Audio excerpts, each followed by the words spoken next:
mantika. Ayan. Para po hindi gaano malagyan ang maraming mantika. Tapos ayan na po. Lagyan na po natin to. Shoo! Ayan. Ayan po to. Ganituhin po natin yan. Ayan. Para manipis lang po siya at madali siyang maluto. At para naman po hindi masunog. Ayan. Ayan. Ganyan lang po mga ka-idol. Ayan.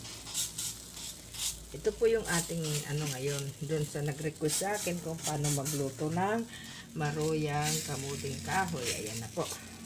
Ha? Ayan. Gagamitin po natin tong sensei. Ayan. Ayan. Kita nyo ba po mga kalods? Ayan po yan na. Ayan po yung ating iluluto. Ayan.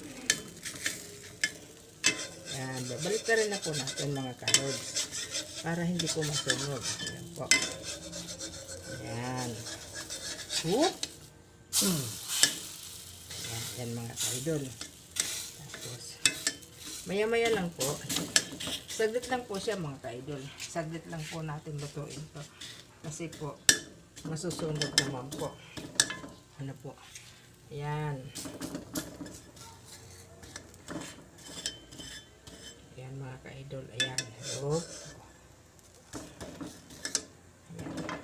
Kaya na po, patayin na po natin itong mga ka-idol. Ayan na po siya. Ayan na po siya mga ka-idol. Ayan.